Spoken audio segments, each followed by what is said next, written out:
Hey everybody, my name is Riggin. And I'm Tomas. And today we got a special video for you. We're going to be doing a full, and we do mean full, narrative tier list of every single thing in narrative. So what is narrative? You want to take it away? Yeah, so narrative is an alternative style to playing Warhammer where it's a continuous campaign where you can either build a story in or just have continued games where you're able to upgrade your units and your assets along the way to make your faction bigger and better. Basically, wacky and zany way to play this game. Your power level goes through the roof, and you've got asymmetric missions. Sometimes these are really skewed in one person's favor, which I think is an absolute blast. Oh yeah, it's definitely something that you know everyone comes in for a good time. You know, take that faction you don't bring to the tournaments. You know, do some weird stuff with them and have a great time. Mm-hmm. I also really love this for like just learning a faction, like especially the new team. You come in with Not Serious, you get like 9 games in with them, and you just learn the team naturally. Yep. But either way, there are several aspects we're going over. First is battle honors. These are basically just buffs that you can assign to each and every operative. Then we have rare equipment. So unlike equipment, you have to get these special limited edition equipment and can only be used on one of your guys. Strategic assets are basically like things that you have at your home base that give you a long-term buff throughout the whole game. Throughout the campaign, you'll be getting requisition points, which you use for instantaneous, most of the time, requisitions that can save a guy, make them better, get you new equipment, whole bunch of different things. We're going to be dividing this into a multi-part series, dividing it up amongst Chaos, Imperium, and Xenos. So grab a hot drink and sit down, and let's get on to it. All right, you guys, so to explain the tier list we're working with today, starting with S tier, these are just high-value must picks. They're awesome. A tiers have really good benefits, but you won't be picking them first. B is still some benefits. They provide, you're happy to have them, but really not core to your build, not that great. As for C tier, these are rather niche and oftentimes require other pieces to really combo off. And D tier are just traps. They might seem good on paper, but do not take them. You do not want them. There are plenty of other options. Yeah, and there are plenty of D tiers. All right, without further ado, we're going to jump into our first list. We're going to start with the battle honors from the core rulebook. Every team has the option of taking these going forward, so we're going to use these as our core baseline for judging all of the battle honors going forward. So throughout the campaign, you're going to be earning experience on each individual unit. And as they gain experience, they will rank up. And each time they rank up, they will get a battle honor. These battle honors come in 4 different categories and then your faction-specific ones. If you ever saw those symbols on your data sheets and wondered what those were, here's your answer. There's finally a reason for them. Once you level up, you can choose a battle honor that either aligns with your specialism, or you could choose a faction-specific one from the list provided with your kill team. So just as a small disclaimer, some teams really synergize with certain battle honors, more so than others. So we'll be sure to let you know when that comes up and give them a kind of a separate standalone ranking, but not along with a general ranking. Moving to the first specialism is combat. Basically, this is the melee specialism. The first battle honor is inexorable. Kind of difficult to say off to a good start. This simply says each time this operative fights in combat, the enemy operative cannot be supported. Hot garbage. So bad. It's so bad. Combat support is kind of a rare mechanic. Usually you just kill things in the first place, and not letting your opponent get +1 in combat is so niche, so stupid. Don't take it. D tier. Yep. Let's move on. Next, we got Blade Work, which gives you balance in combat. But it's not actually balanced, so it stacks with balance. 2 rerolls is great. So it's a solid B tier. Coming up next is Dirty Fighter, which when you're supported in combat, you get bonus attacks. Now, this sounds like a really cool buff on paper. Extra attacks is really strong, but the problem with that is combat support is kind of a rare mechanic. And it really is only kind of useful on melee teams, but melee teams are already really strong in combat. So you're really hard pressed to get advantage of this. It's kind of redundant, even in the cases in which it's good. Yeah. So for that, we are giving it a D tier. There is a small exception though. Teams like Blooded or Gellerpox that kind of have like chaff models, especially Gellerpox. You move 1 bug into there and suddenly get +1 to your weapon skill. That's honestly a pretty good buff for your team. Next, we got Vicious, which gives you +1 crit damage in melee. For the operatives that want this, it is great. It's a really solid B tier because the +1 damage is just good. Yeah, and it enables like one-shot builds with your crits because you'll find out there's multiple +1 to crit damages here. Yep. So it can make a pretty nasty build. Next up is Duelist, where each time you fight in combat, your opponent gets -1 to your ballistic skill. This is a really interesting one, but honestly, it's niche. It's not that good in most cases. Because really, combat is 9 times out of 10, just 2 hits to kill. Yep. Boom, you're done. It can have some use cases when you're fighting really big things or having really long exchanges, such as against Gellerpox or Space Marines. But those are niche scenarios, so we're giving it a C. Next, we got Savage. It's a little wordy, but it boils down to if you retain any crits during combat, you get to do 1 mortal wound to the operative. It's pretty good. It stacks well with Vicious. It is only 1 mortal wound, so if you're rolling a lot of dice, it doesn't do as much as you would like, especially compared to Vicious. Pretty good B tier. Yeah. If we had to choose, definitely take Vicious first. That extra damage on crits. If you roll 2 crits, you're going to deal much more damage than this one. But they stack up nicely. If you have a 5 damage on crits and you add 2 to that, you're easily one-shotting Guardsmen with just a single crit. Next, we're going on to Staunch. These are your defensive-based ones. Yeah. Starting off is Resilient. Really simple. Just add 2 wounds to your operative. This is huge. Even on a 7 wound model, even on a 12 wound model, you are going to break so many number of hits to kill thresholds. It will force your opponent to need another damage die to kill you. A tier. Love it. Next, we got Shrug Off. When your operative is the target of a shooting attack, it can take one of the retained critical hits and reduce it to a normal hit. Note, it is only 1. It sounds good on paper, but it is a trap. It does not work well with some of the other better battle honors that you'll be taking before you take this one. Next up is Focused. When controlling an objective marker, treat your APL as being 1 higher. This sounds nice on paper. You're able to run onto a point and steal it from somebody. Cool, but generally, you just want to kill them. Yeah. Or you want to stay alive on the point. So for that, I think we give it a C tier. It'll have its moments. It'll have its moments. It's not great. Don't waste your points on it. So next we got Stalwart. This one's simple. This operative never counts as injured.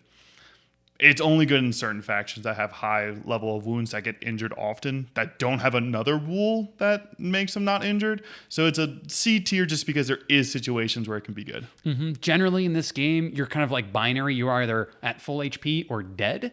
You don't really spend a lot of time in the injured state. Nope. So, yep, C tier.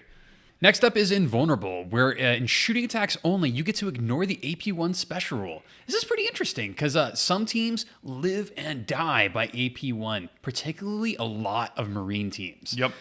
This does also stack with P1 because when you roll a crit with P1, you get the AP1 special rule. Yep. It's interesting because it kind of depends on what your opponents bring and what you're bringing. That's why we put it into C tier. Some factions will love this against certain opponents, but there'll be times where you'll be bringing Marines, but your opponent has 0 AP, and then it doesn't matter. Yep. So C tier niche. Basically, if you want to metagame it, see what your friends are bringing. If you see a lot of Marines, go for it. Yep. So the last one for the Staunch specialism is Indomitable. This is the S of all S tiers. What it does, when you would lose a wound as a result of a mortal wound or a critical damage, you get a 5-up Feel No Pain. Let's be clear. This stacks with other Feel No Pains. This is explicitly stated in the erratas. So if you're playing Death Guard, if you were playing Gellerpox. I have run into it, and it is incredibly annoying because I brought Phobos, and they had lethal 5-up, which actively made it worse to crit. It was me. I was it. Yeah, it was. Yeah, no, yeah. Mm-hmm. Yeah. Something else about this, it is super effective in melee teams because melee, when shooting, you can be like, okay, I negate the crits. But in melee, you really want to throw your crits out first. Yep. So you see a lot of crits in melee. Think about this mathematically is you're basically dealing 2/3 of damage on crits. Yep. And so if you compare that to a damage 2/3 gun, it's the same on average. If you compare it to a 3/4 gun, 2/3 of 4 is literally less than 3. Therefore, crits literally deal less damage with Indomitable. You want those crits to come through. You are going to punk people.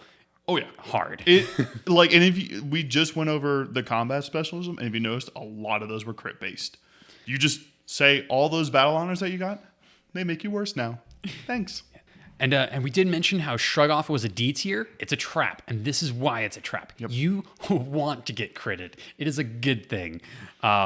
With the exception of getting through your armor save, it is better to not get shot through your armor save. Yeah. But pushing that aside. You take this first. You take Indomitable first, and then you look somewhere else. You don't look at Shrug Off afterwards. Mm-hmm. Stacks nicely with Resilient because that's just more wounds you save. Yeah. But all right, let's move on. Next specialism is Marksman. Basically, it's your sharpshooter marksism. If you got a gun, you take Marksman. So the first one, and you'll be seeing this a lot on a lot of narrative lists, is Gun Ace. Gun Ace lets you re-roll a single attack dice each time you shoot. Each time. For those of you with double shoot. It's a solid A tier. You are taking this on any of your gunners because re-rolls are just good. Mm-hmm. And it stacks with balanced, which is a super cool part. Honestly, you're taking this over a lot, and I do mean a lot of battle honors in this game. It's the classic, do you like shooting and you don't have anything you specifically want, you take Gun Ace every time. Mm-hmm. Next up is Crack Shot, where if you roll any amount of crits, you get to deal 1 mortal wound. We ranked the vicious melee version of this as a B tier, which was pretty good, but here we're honestly giving it a C tier. Yeah, you don't see as many crits oftentimes in shooting, and when you do, it oftentimes doesn't put you past the threshold to really matter all that much. Mm-hmm. Next, we got Calculated. Calculated lets you ignore the ballistic skill modifier when you do Overwatch. It is horrible D tier on open board. It's like a C tier in Into the Dark, just because you're doing that a lot more. Mm-hmm. Yeah, you really don't Overwatch a ton in this game, and even if you are, it's not worth the battle honor. No. Just take Gun Ace. Yeah, just take Gun Ace. Next up is Careful Aim. Each time when you're making a shooting attack, you get to ignore operatives' bases as a source of cover. This is a little bit of a weird rule that not everyone's aware of, that you can actually use your operatives as cover if, and only if, they're a valid target. Yep. It's kind of interesting because you can hide a conceal order behind your engage order and not get shot, or use it as cover to get a cover save. But this is so rare. Yeah, your opponent will know about it ahead of time, and so they just won't do it. Yep. And then it just ends up being the same thing no matter what. You might as well just take Gun Ace. It's a recurring thing. D tier, get it out of here, never take this one. Yep. So next we got Sharpshooter. Sharpshooter gets you a single lethal 5-up when shooting. This is really good with certain models, so that's why we put it at B. So like the Corsair Sniper loves this because it loves doing the mortal wounds damage. But for a lot of other stuff, it isn't mandatory. It's just okay. It's good. It's good. Crits are better than normal, unless they're taking Indomitable, in which case it's not better, in which case, take Gun Ace. Oops. Also really stacks well with rending, because, it's really easy to get that first crit, then you get that second crit. Boom. Next up is Death from Above. Once per turning point, after this operative makes a shooting attack while on a vantage point, if its target did not lose any wounds, you get to repeat the shooting attack. Repeating the shooting attack sounds pretty cool, but how many times are you shooting from a vantage point with an operative that likes to shoot and they didn't lose a wound? Yeah, so honestly, it's only okay on people with bad ballistic skills. So maybe a vet guard. Yep. But honestly, if you're improving your shooting in the first place, like you should be, because you took Gun Ace, you took Gun Ace, you're gonna have a hard time getting value out of this. Yep. And if you're an elite, you have good shooting anyway, you're probably gonna deal damage, and you'll get even a harder time getting value out of it. So with that being said, we gave it a C tier. Yeah. There's a time and a place. It's not often. So for our final specialism in the core rulebook, we have Scout. These are only used on your objective grabbers. So if you have someone that likes picking up objects or hopping on objectives, these are really good for them. But otherwise, you probably shouldn't be using this specialism. Mm-hmm. So like the Glitchlings from the Gellerpox team, loved it. Amazing. Yep. But not on your damage dealers. Ooh, they would much rather either be tanky or doing more damage. Going into the first one, we've got Runner. When this operative is activated, so long as it doesn't make a shoot or fight action during its activation, you get a free dash action. Honestly, this is really good. Yep. Because you're not shooting with your objective doers, you're doing the objective. Yep. This is a free dash action. Love it. A tier. Next, we got Scout. Scout lets you perform multiple dash actions in the same activation. You automatically pass jump test, and you don't need to spend the white to traverse. So remember, normally you can only do one action once in an activation. So this lets you cheat that rule. Which oftentimes isn't something you really want, so you might only be a B tier. So if you combo this with Runner, where you're doing a free dash action, and then you dash normally, and then you pick up an object, and then you move, all of a sudden you're moving 12 inches and also picked up an objective. This is Really this is pretty nasty on basically any elf, any Eldari. Yep. Anything with flying. Yeah, because they get the free dashes. Anything with flying. Love it. Yeah. Yep. So we give it a B tier in general, but A tier when combined with Runner. Yes. Covert is next. When this operative is activated during the first turning point, you can change its order. Literally, this is just a free infiltration scouting option. Sounds great. Sounds great on paper, and it really is, except for the fact that these are scouts, which are not gunners. Yep. So the thing is, once you have chosen the specialism, you're stuck in that specialism. Your gunner is going to want to be in Marksman and not in Scout because it's going to want gun ace, or it's going to want any of the other gunner-based abilities and not this. Mm-hmm. So we rank this a D, even though it is genuinely pretty good. It's a trap, and you have to be careful with it. So next we got Picket. So during the setup operative portion of the game, you can set up this operative 3 inches away from your deployment zone. Basically, you get a free recon dash, though it does not stack with that. Keep that in mind. So it's a really solid, I think it's a B tier. Riggin, you had it at C tier. I had it C. I'm going back and forth between it because if you look at Runner, the ones that give you free dashes already, you probably don't need that much speed, that much of a head start to go get the far away objective. But there's definitely a situation for it. Yep. So for me, it was niche. That's why I landed it in C tier. Yep. All right, Evasive is next. Each time when this operative is the target of a shooting attack and the roll defense dice step of that attack, if you have a conceal order, you get to reroll a defense dice. This is pretty good in its circumstance. Normally, rolling defense dice isn't that great, especially compared to rolling attack dice, which is objectively better. Yes, but oftentimes the scouts or the operatives that take the scout specialism are going to always be concealed. And so you can view it as every time you take defensive save and shooting, you're re-rolling a save, which is not bad. So definitely not your first choice. You pretty much have some other things you're going to take first, but it's like a second, third, maybe fourth pickup. Yep. Definitely take it. It's worth it. So the final one for Scout is Dodge. This one's a huge paragraph, but we're just going to keep it simple. It gives you the ability to ignore enemy operatives while moving and charging. It's not good. This is a trap. There are so many other ones I would rather take over this one. The number of times you'll actually use this is like minimal. Really, really hard to pull off. And bear in mind, these are scout operatives, not like your super melee guys who can charge a backliner. Yep. It's your objective doer. You really don't want this. Like, unless you're hopping over people to pick up an objective and then hopping back over them, maybe then you might take it after like 4 other battle honors. Yeah. So it's a D tier. D tier, get it out of here. That's the end of Scouts and the end of the generic battle honors.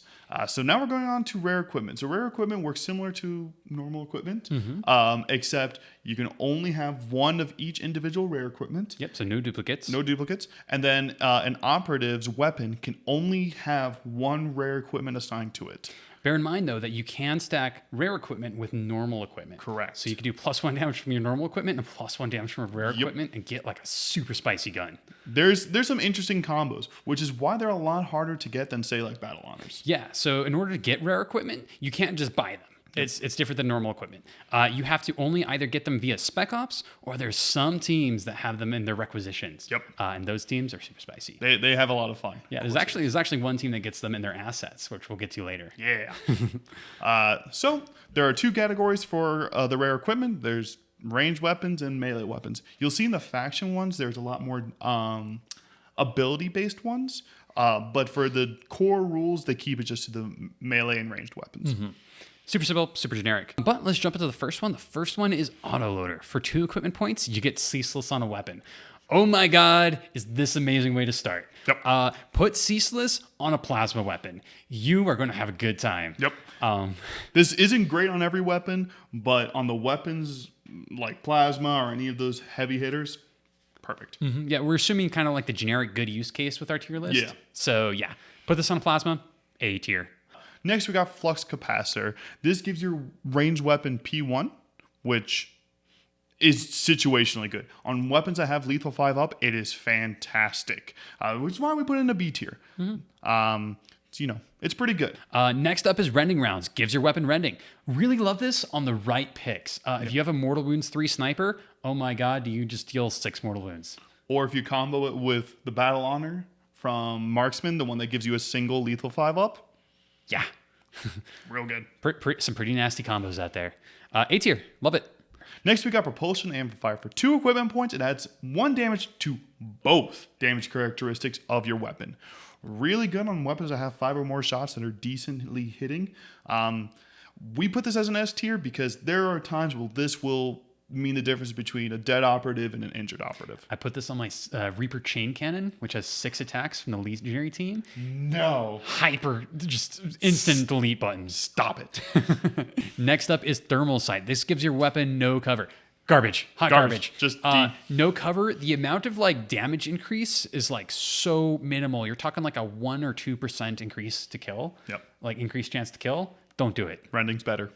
You'll see that. Pretty much, if you get no cover, it's going to be D tier. Spoilers for the whole list. For our final rare equipment for ranged weapons, we have the Seeker Spirit. This is when you roll a crit, you get to re-roll a die. Sounds pretty cool. Sounds. It's. If this was a battle honor, it'd be great. But because it's a rare equipment and they're much harder to get and much more valuable, this is not worth your time. It's a trap. Yep, D tier. Don't take this. Don't waste your rare equipment slots. Moving on to melee equipment, these are generally not as good as the ranged ones, so usually we do recommend taking the ranged equipment first, but if you find a build for it, find a use case for it, go for it. First up is the Power Enhancer, which gives us +1 damage to both of the characteristics of the weapon. This is pretty good. I mean, it gets you there for the crit builds. Yeah. If you're struggling, like you really want to get to the 8 wound crits, Yep. you can do that with a couple of battle honors in this, and that does make a pretty interesting build. Yeah, you can easily, with 2 battle honors in this, get to most melee-oriented guys getting up to 8 to 9 wounds. Yeah, and if you push that 6 wound mark, that means big danger for like a lot of Space Marines. 7 wound mark, big danger for intercession. Yep. Unless they take durable, whatever. Yeah. But cool, A tier. Moving on. Next, we got Inertia Displacer. This gives your weapon brutal. It's bad. The things that want brutal probably have brutal already, and there's just other stuff you'd rather take. There's just rare equipments are, as the name suggests, rare. You should not be wasting it on a D tier like this. Mm-hmm. And the increase the chance to kill is minimal, and generally, if you roll just 3 hits, you're killing 98% of stuff in the game. Just take rending. It's like the same thing. Next up is Perfectly Balanced. This gives your weapon the balance special roll. It's hard to complain at this. We do recognize that balanced in melee isn't as good as balanced in shooting, so we gave this a B tier. But it's nice. You know, I wouldn't pick this up as your first pick, but like if you got 3 or 4 rare equipments, sure, why not? Yeah. Then we're on to Rending Blades. So Rending Blades gives you rending. It's crazy. Really good for those operatives that have enough dice that they're consistently rolling a single crit. Because getting those 2 crits can oftentimes, especially if you're on the defensive side, means that you will always get 1 crit in. Yeah, or if you have lethal 5 baked in Lethal somehow. 5 up. Or if you have... There's so many scenarios where this is good.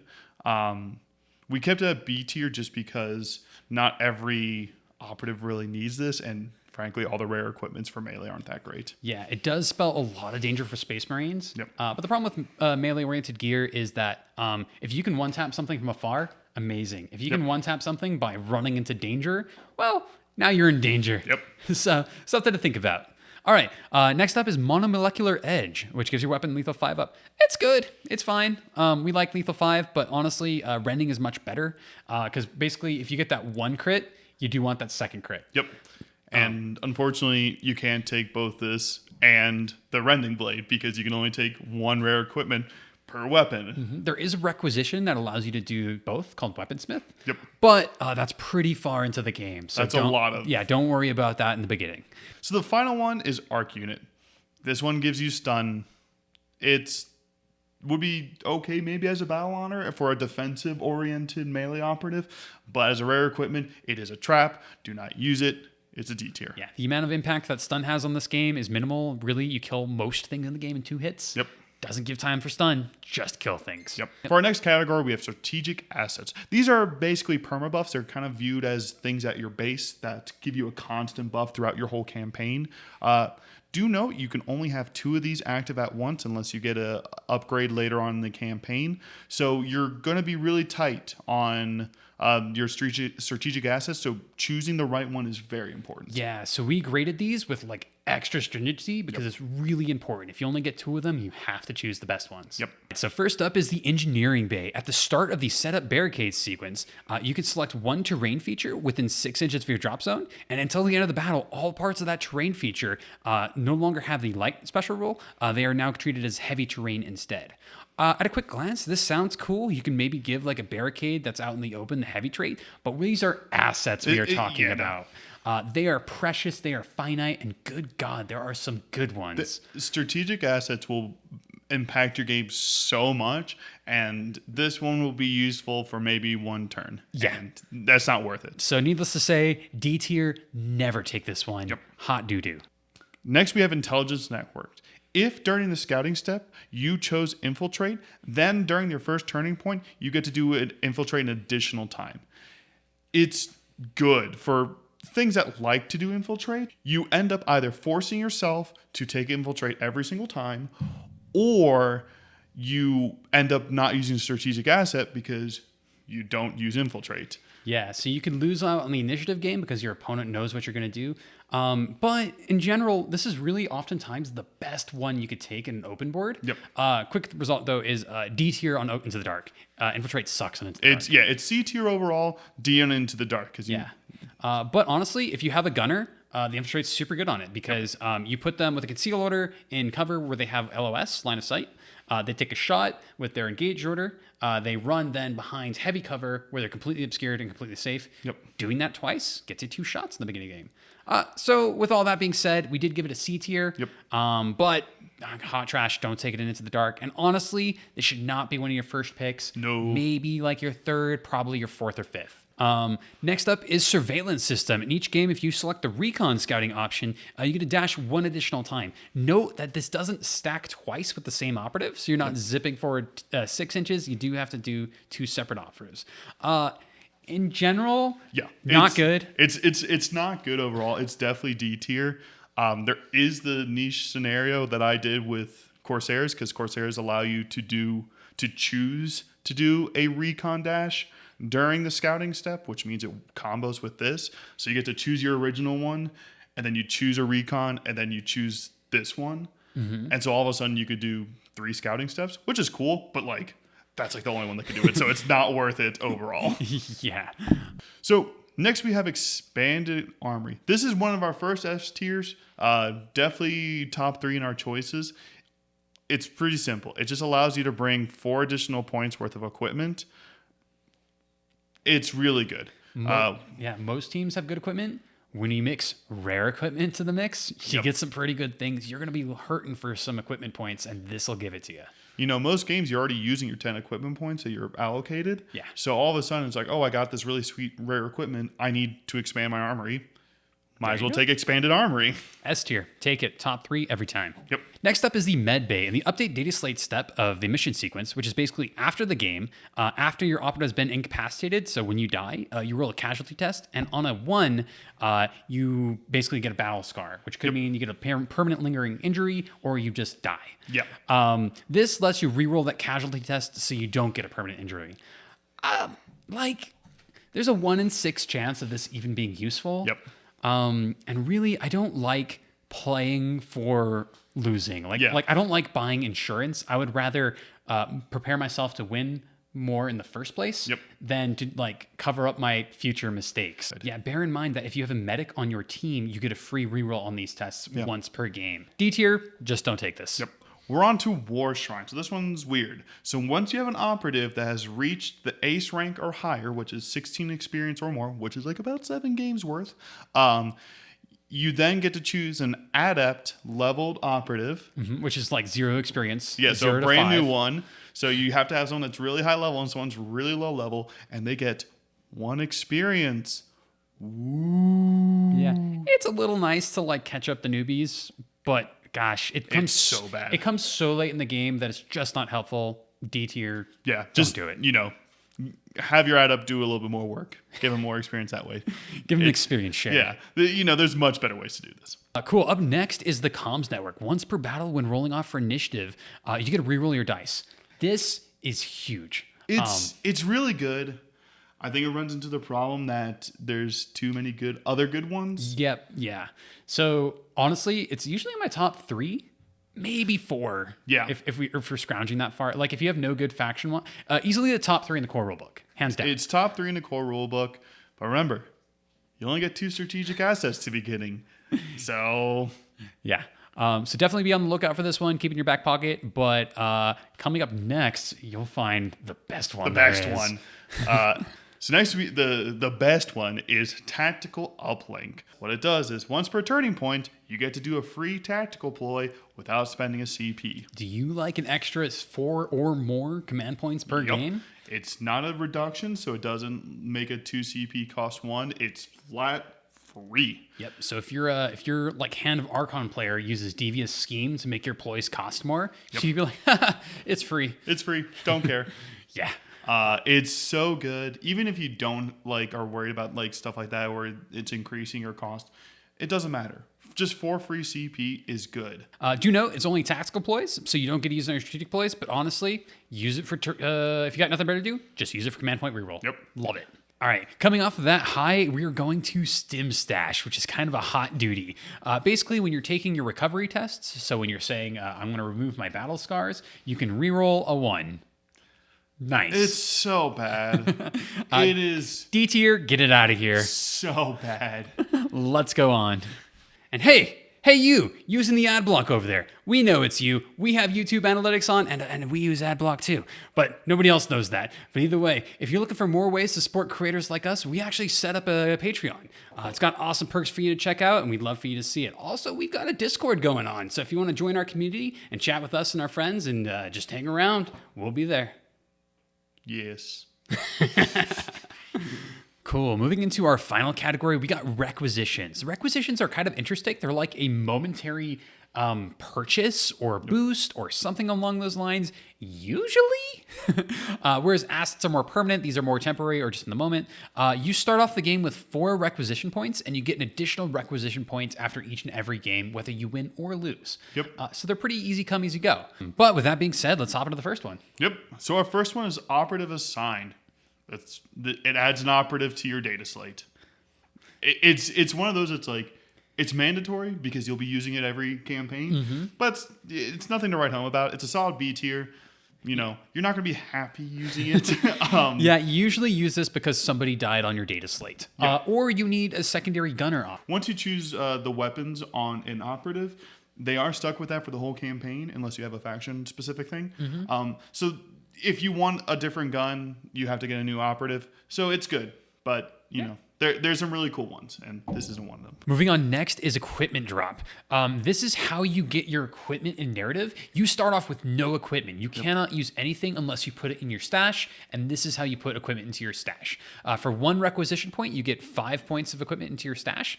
And we did an interesting house rule on this one. This is not technically how it works, but there's some really awkward mathematical combinations of your equipment points that don't feed nicely into 5. Yep. Which means if you get awkward, if you get 2 and 2, you have 1 point left over, and it's weird. Yeah, and you didn't want the 1 point equipment, so it's so what we did was we just said if you have any leftovers, you can use that on your next batch. So if you get 10 equipment point, if you use 1, you use 4 of it, and then you can take that remaining 1 and add it to your next one to let you get the remaining 6, so that you can get that nice round number without messing you up. Because much more playable. Yeah.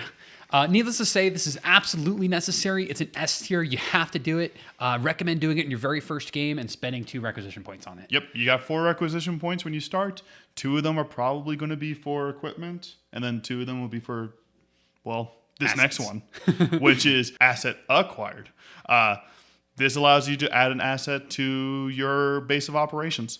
Yep. Really good. We talked about how good they are. S tier. It's S tier. Not much more to say. All right, up next is medevac, and if you fail your casualty test after you die, you're going to take a battle scar. Yep. Some of these can be pretty nasty, but this lets you guarantee the cerebral affection battle scar, which is basically nothing except your EXP is capped at 3. So you can gain no more than 3 experience points for that game. Yep. If you are about to lose your leader and have him die, use the medevac. The only downside to this is they cannot be selected for the next game. Yep. You'll want to have a replacement. You can always get another operative to replace it. Yeah. but this is much better than losing your like 40 experience, been with you for 13 games and everything. It's like, oh, he's gone. Nope. You'll medevac him. He'll be gone for a game and you'll be fine. Yeah. So wonderful lifeline. We give this an A tier. So, off of a decent healing one, we're on to the bad healing one of Recuperate. So, when you take your recovery test, you can add 1 to the result. Nah. No, don't use it. Like, you'll have a lot of points for... you'll get a lot of requisition points throughout the campaign, but there's much better things to spend it on. You really shouldn't be worrying about recovery tests too much, because that means your operative is not usually playing. So just don't use it. Buy a new operative. Yeah. Maybe if you're at your cap, which you are capped at 5 requisition points. Yep. But honestly, yeah. We gave this a D tier. Never use this one. Yep. Up next is Proficient Operative. So when you become the Grizzled or Revered rank, you can select an additional specialism for your operative. This lets you branch out into other trees in the core rulebook, which is actually really good because some of them have really awesome ones. And that does change the rankings a little bit. Like that scout one that we were talking about that gives you basically free infiltrate. Kind of juicy. Yep.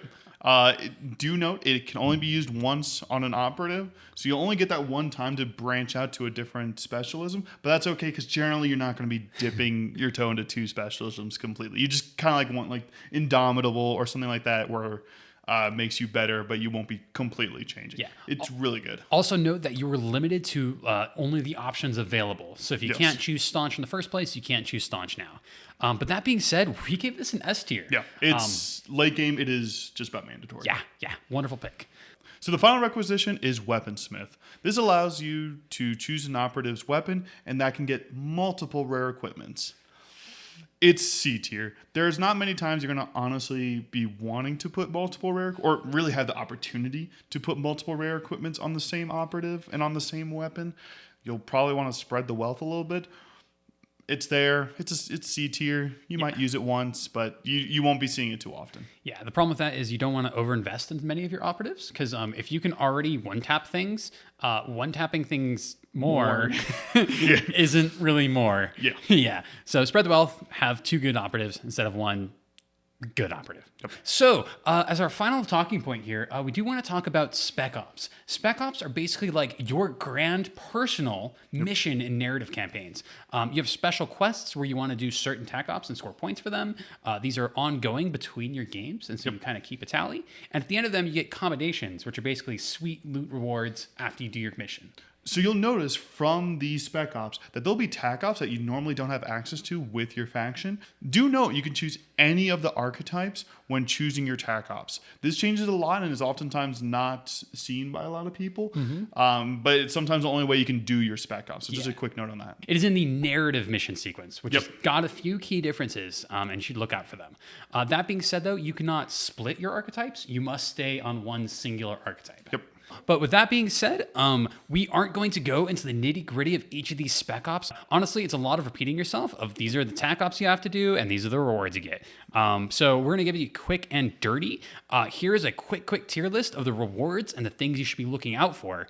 And if you have good rewards, it's a valid tac op. And if you have bad rewards, do not take it. It's kind of binary. Our first one's requisition points. We gave this a C tier. Requisition points are good, but you'll oftentimes have plenty already just from the natural way narrative campaigns work. So this should not be something that you're choosing a Spec Ops for. Yeah. Following that is experience points. Experience points is kind of hard to get. Like you do get a little each game. And when you get experience points that you can allocate manually, you can really put those experience points and give battle honors to the backline objective doers that don't really get their share of experience in the actual games themselves. So we give this a B tier. It's nice. Then we're on to rare equipment. This is S tier. Easy peasy, because this is one of the few times that most factions will get access to rare equipment. This should be one of the things that you're looking for when choosing a Spec Ops. And piggybacking on that is asset capacity, which lets you bump up to 3 or plus assets. Now, I say piggybacking because a lot of them give you a choice between either receiving a rare equipment or an asset increase. So depending on your build, you really have to make a choice there. But once again, S tier. We said S tier for rare equipment and assets. This is binary. If you do not have this option, do not take that Spec Op. It's it's either A, doable, or D, trash. Yep. And then the final one is recovery casualty test. It's similar to requisition points, really not great. You'd much rather be looking for those assets, experience, or rare equipment. It's a fun little addition. You'll see it a lot of times tacked on at the end, but it should not be something you're seeking out. Zero consideration. But those are basically the 5 things you look for as rewards. There's like a couple of niche weird things out there, but they're so small and so niche we don't care about them. But yeah, look at your accommodations and let that decide if it's a spec op for you. All right, and that is it for the core rules narrative section. As you can see, there's a lot of really good options that you'll be wanting to take even outside of your faction ones. You'll have to find that balance between choosing the cores or your faction. But coming up, we'll be doing faction deep dives for Imperium, Chaos, and Xenos, so all the factions. So you'll get to see whichever ones you want, and you'll get to then see how we kind of view some of those. Yeah. We really use the core rulebook as our grounding point. But yeah, either way, I have so much fun playing these narrative campaigns. These rules are wacky and zany. The ceiling is so much higher. And so yeah, look forward to playing one with your friends. So stay tuned for part 2 of our narrative breakdown as we go into the Imperium factions. Got Phobos. I'm excited. Yeah. All right, everyone. I hope you're enjoying our narrative coverage. Feel free to drop a comment down below if you think we got something wrong. We didn't, but just in case you feel like it. Also, feel free to like and subscribe.